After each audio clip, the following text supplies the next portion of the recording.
Cet autocar sous bonne escorte arrive de Mariupol. À l'intérieur, des dizaines de combattants ukrainiens. Ils font partie des unités qui ont défendu l'aciérie Azovstal à Mariupol. La fin d'une bataille entamée le 24 février et une victoire pour l'armée russe qui contrôle presque entièrement la ville. Le ministère russe de la Défense, qui diffuse ces images, affirme que les défenseurs ukrainiens se sont rendus et sont traités dans le respect du droit international.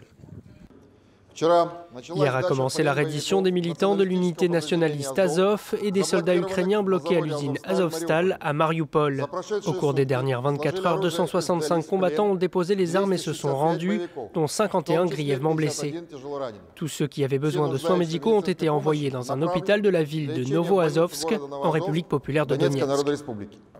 Pour les autorités ukrainiennes, la reddition est un coup dur, mais on ne parle pas de défaite. La résistance de nos défenseurs à Mariupol a empêché l'ennemi de redéployer ses troupes, presque 20 000 hommes.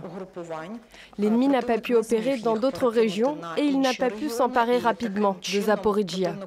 L'ennemi n'a pas pu créer les conditions d'un encerclement de nos forces.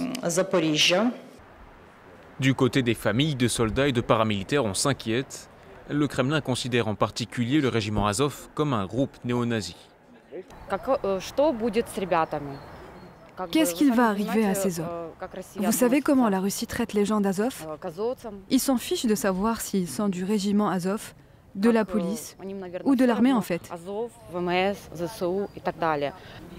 Kiev espère désormais échanger les combattants d'Azovstal contre des prisonniers de guerre russes.